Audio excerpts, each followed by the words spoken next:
Hi friends, तो आज हम लोग पढ़ने वाले हैं फिजिक्स का 5वां चैप्टर विद्युत धारा के चुंबकीय प्रभाव। विद्युत धारा के चुंबकीय प्रभाव। जो भी अभी तक हमारे चैनल को सब्सक्राइब नहीं किया है सब्सक्राइब कर दीजिए और फेसबुक पे देख रहे हैं तो फॉलो कर दीजिएगा ज़रूर दोस्तों। चलिए पहला नंबर प्रश्न हम लोग आज पढ़ने वाले हैं जो कि बहुत ही इम्पोर्टेंट सा प्रश्न है, 100% पूछने की चांस। चलिए पहला प्रश्न, पश्चिम की ओर प्रक्षेपित कोई धनावेशित कण किसी चुंबकीय क्षेत्र द्वारा उत्तर की ओर विक्षेपित हो जाता है तो चुंबकीय क्षेत्र की दिशा क्या है? याद रखिएगा ऊपरी मुखी। प्रश्न नंबर 2, घरेलू विद्युत परिपथ में उदासीन तार का रंग होता है तो याद रखिएगा दोस्तों काला। उदासीन तार का रंग काला। किसी युक्ति में विभक्त वलय दिक् परिवर्तन का कार्य करता है तो विद्युत जनित्र। विद्युत जनित्र। क्वेश्चन नंबर 4, किसी विद्युत धारावाही सीधी लंबी परिनालिका के भीतर चुंबकीय क्षेत्र क्या करता है तो सभी बिंदुओं पर समान होता है। चलिए क्वेश्चन नंबर 5, लघु पथन जिसको हम लोग शॉर्ट सर्किट भी कहते हैं के समय परिपथ में विद्युत धारा का मान क्या होता है तो याद रखिएगा दोस्तों बहुत अधिक बढ़ जाता है। चलिए क्वेश्चन नंबर 6, तांबे की तार की एक आयताकार कुंडली किसी चुंबकीय क्षेत्र में घूर्णी गति कर रही है। इस कुंडली में प्रेरित विद्युत धारा की दिशा में कितने परिभ्रमण के पश्चात बाद परिवर्तन होता है? याद रखिएगा दोस्तों दो। चलिए क्वेश्चन नंबर 7, किसी क्षण चुंबक के अंदर चुंबकीय क्षेत्र रेखाओं की दिशा क्या होती है? तो याद रखिएगा दोस्तों उत्तर ध्रुव से दक्षिणी ध्रुव। उत्तर ध्रुव से दक्षिणी ध्रुव की ओर। चलिए क्वेश्चन नंबर 8, विद्युत जनित्र का सिद्धांत आधारित है किससे विद्युत चुंबकीय प्रेरण पर? चलिए क्वेश्चन नंबर 9, विद्युत चुंबकीय प्रेरक की खोज किसने की थी? याद रखिएगा दोस्तों फैराडे ने। बहुत बार पूछा गया प्रश्न है विद्युत चुंबक की खोज। चलिए क्वेश्चन नंबर 10, बैटरी से किस प्रकार की धारा प्राप्त होती है? ये अगला वीडियो में भी हो चुका है दोस्तों, दिष्ट धारा। क्वेश्चन नंबर 11, डायनेमो से किस प्रकार की धारा प्राप्त होती है? याद रखिएगा दोनों धाराएं, दिष्ट धारा और प्रत्यावर्ती धारा, दोनों धाराएं जो है प्राप्त होती है डायनेमो से। क्वेश्चन नंबर 12, किसी कुंडली का प्रतिरोध ज्ञात करने के लिए सूत्र है? याद रखिएगा R = V/I। चलिए क्वेश्चन नंबर 13, जब चालक को चुंबकीय क्षेत्र में रखा जाता है तो उन गतिशील इलेक्ट्रॉन पर बल लगते हैं जिन्हें क्या कहते हैं? याद रखिएगा दोस्तों लोरेंज। क्या कहते हैं? लोरेंज। चलिए क्वेश्चन नंबर 14, क्वेश्चन नंबर 14, निम्नलिखित में से कौन सा पद विद्युत परिपथ में विद्युत शक्ति को निरूपित नहीं करता है? याद रखिएगा I/2। चलिए क्वेश्चन नंबर 15, विद्युत धारा उत्पन्न करने की युक्ति को क्या कहते हैं तो जनित्र। विद्युत धारा उत्पन्न करने की युक्ति को क्या कहते हैं? जनित्र। क्वेश्चन नंबर 16, विद्युत फ्यूज विद्युत धारा के किस प्रभाव पर कार्य करता है? याद रखिएगा ऊष्मी। क्वेश्चन नंबर 17, विद्युत चुंबक बनाने के लिए प्रायः किस पदार्थ के छड़ का उपयोग होता है तो नरम लोहा।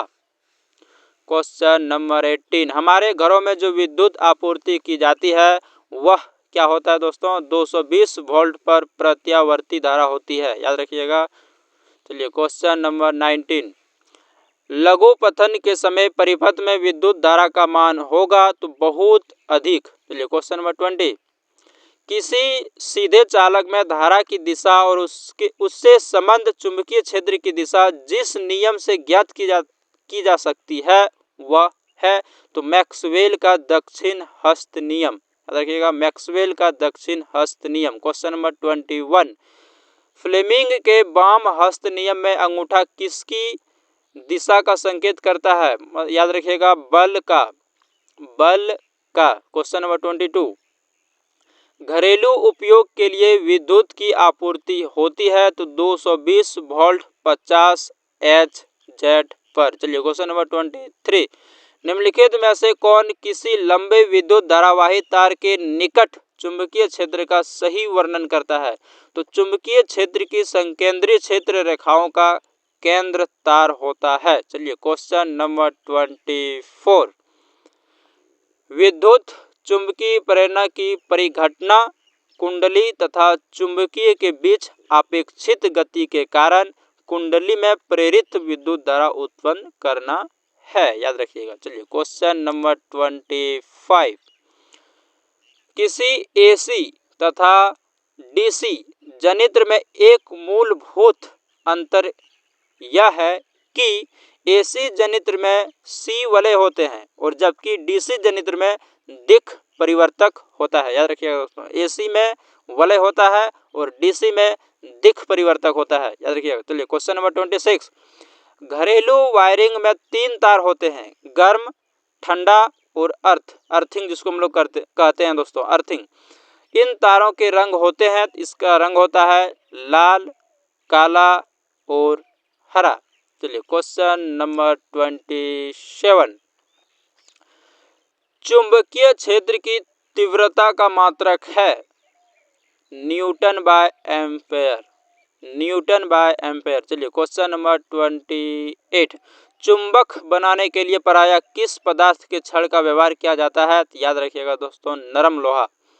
क्वेश्चन नंबर 29, विद्युत चुंबकीय प्रेरण की खोज किसने किया था? याद रखिएगा, फेराडे ने, फेराडे ने। चलिए क्वेश्चन नंबर 30, विद्युत चुंबकीय प्रेरण की परिघटना, यह भी पहले हो चुका दोस्तों, कुंडली तथा चुंबक के बीच आपेक्षिक गति के कारण कुंडली में प्रेरित विद्युत धारा उत्पन्न करना। चलिए क्वेश्चन नंबर 31, क्वेश्चन नंबर 31, वास्तव में विद्युत जनित्र ऊर्जा के परिवर्तक की तरह कार्य करता है। याद रखिएगा, ऊर्जा के परिवर्तक की तरह काम करता है। कौन? तो विद्युत जनित्र। चलिए क्वेश्चन नंबर 32, हमारे मकानों में जो विद्युत आपूर्ति की जाती है वह होती है, याद रखिएगा, 220 वोल्ट पर प्रत्यावर्ती धारा, 220 वोल्ट पर प्रत्यावर्ती धारा। चलिए क्वेश्चन नंबर 33, तांबे के तार की एक आयताकार कुंडली किसी चुंबकीय क्षेत्र में घूर्णी गति कर रही है, इस कुंडली में प्रेरित विद्युत धारा की दिशा में कितने परिभ्रमण के पश्चात परिवर्तन होता है? ये भी पहले हो चुका है दोस्तों, आधे। चलिए क्वेश्चन नंबर 34, स्विच लगाए जाते हैं, स्विच किसमें लगाए जाते हैं? तो गर्म तार में, गर्म तार में। चलिए क्वेश्चन नंबर 35, विद्युत फ्यूज दुर्घटना से रक्षा कर सकता है, तो लघु पथन और अति भारण दोनों के लिए, लघु पथन का मतलब हो गया शॉर्ट सर्किट और अति भारण अगर यदि अधिक करंट आ रहा है तो। चलिए, विद्युत फ्यूज बचाता है सामानों को। विद्युत फ्यूज आधारित है, तो विद्युत फ्यूज किस पे आधारित है? तो धारा के ऊष्मीय प्रभाव पर, धारा के ऊष्मीय प्रभाव पर। चलिए क्वेश्चन नंबर 37, एक वृत्ताकार कुंडली में धारा प्रवाहित की जा रही है, कुंडली के कारण चुंबकीय क्षेत्र की तीव्रता अधिकतम होगी, तो केंद्र पर, केंद्र पर। चलिए क्वेश्चन नंबर 38, क्वेश्चन नंबर 38, एक गतिमान आवेशित कण उत्पन्न करता है, याद रखिएगा, चुंबकीय एवं विद्युत क्षेत्र दोनों, चुंबकीय एवं विद्युत क्षेत्र दोनों। चुंबकीय फ्लक्स का मात्रक है, याद रखिएगा, वेबर, चुंबकीय फ्लक्स का मात्रक है वेबर। क्वेश्चन नंबर 40, कौन सा चुंबकीय क्षेत्र का मात्रक नहीं है? इसमें कौन चुंबकीय क्षेत्र का मात्रक नहीं है? तो न्यूटन बाय एम्पेयर। चलिए क्वेश्चन नंबर 41, विद्युत धारा उत्पन्न होती है, तो विद्युत धारा डायनेमो से, विद्युत धारा डायनेमो से। क्वेश्चन नंबर 42, यांत्रिक ऊर्जा को विद्युत ऊर्जा में बदलने वाला उपकरण किसको कहते हैं? याद रखिएगा दोस्तों, जनित्र, जिसको डायनेमो भी कहते हैं, जनित्र। क्वेश्चन नंबर 43, विद्युत परिपथ में विद्युत फ्यूज जोड़ा जाता है, तो विद्युतमय तार में, विद्युतमय तार में, याद रखिएगा। क्वेश्चन नंबर 44, प्रत्यावर्ती धारा जनित्र से कैसी धारा मिलती है? याद रखिएगा, प्रत्यावर्ती। चलिए क्वेश्चन नंबर 45, चुंबकीय क्षेत्र रेखाएं किस ध्रुव से निकलती है? तो उत्तर ध्रुव से। क्वेश्चन नंबर 46, डायनेमो यांत्रिक ऊर्जा को किस ऊर्जा में परिणत करता है? तो विद्युत ऊर्जा, विद्युत ऊर्जा। जी हाँ दोस्तों, अगर यदि अभी तक हमारे चैनल को आप सब्सक्राइब नहीं किए हैं तो सब्सक्राइब कर दीजिए, लाइक कर दीजिए और फेसबुक पे देख रहे हैं तो फॉलो कर दीजिए। थैंक यू दोस्तों।